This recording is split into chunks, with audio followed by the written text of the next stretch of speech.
So, after high school, a lot of my friends moved to other parts of this great country, and we did our best to stay in touch. We'd see each other on holidays, but eventually we decided it was time to put a trip together, make a great escape from the 9 to 5 lives we were easing into. A chance to recreate the magical days, a chance to relive the magical days of innocent bliss. There it is.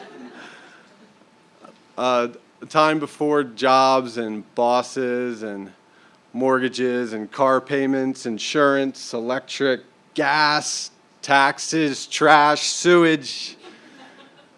So we decided on national parks. Maybe it would be a semi-annual tradition. And we decided to start in southwest Utah at Zion National Park. We would fly into Vegas, spend a night in the Sin City, and then drive to an Airbnb in Hurricane just outside the park. Spend 2 days hiking at the park there. The flights were booked for July.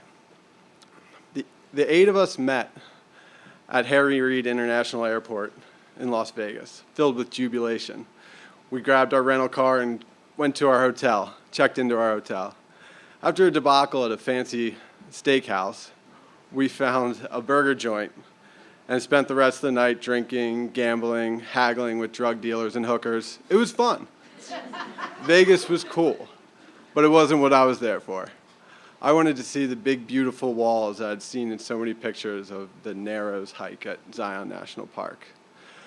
So we got a good night's sleep, and we were in the car before the sun was up.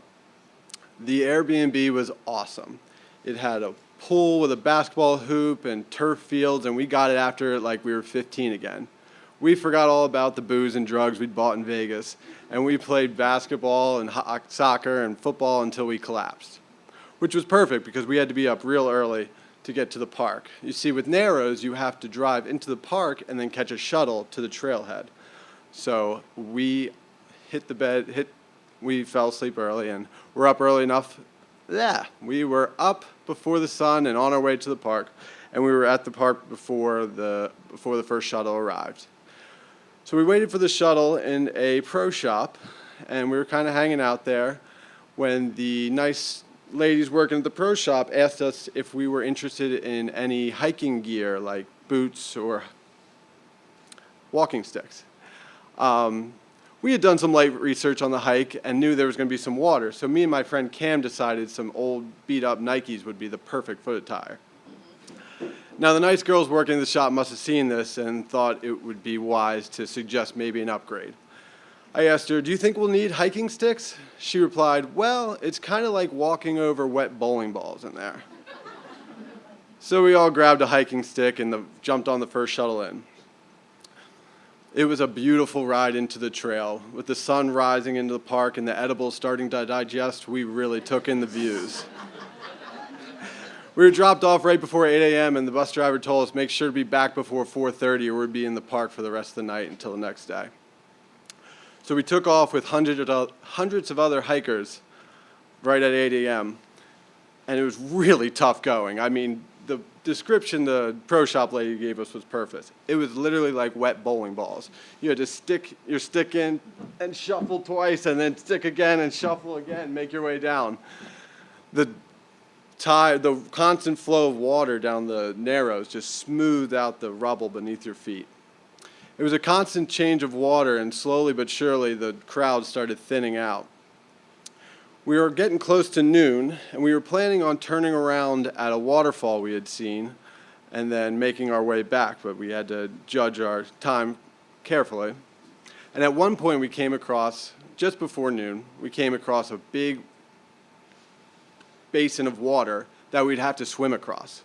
We had a quick discussion of whether we should sit and just enjoy the day and head back, or we could press on to the waterfall, and we decided to press on. So we held our packs above our heads and swam across the freezing cold water.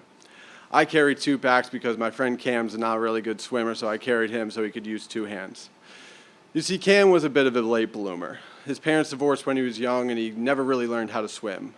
He hardly qualified to swim in gym class, later on, he grew in college and started lifting weights, but he only lifted his upper body, so he still had the legs of a prepubescent teenager. So once we get through the water, we round the corner and we find the waterfall, a beautiful oasis that we sat down and ate our lunch. It felt good to get off our aching feet. Couldn't waste much time, though. We only had 4 hours to get back before the last shuttle was there. So we smoked a quick joint and took off with vim and vigor. The rest of the group took off at a torrid pace, but our friend Cam was starting to show signs of fatigue. Most of the group went ahead, but me and my friend John stayed just far back enough where we could see the group but keep an eye on the laggard.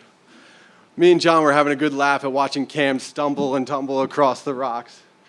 That is until it happened. Cam fell and screamed out in pain.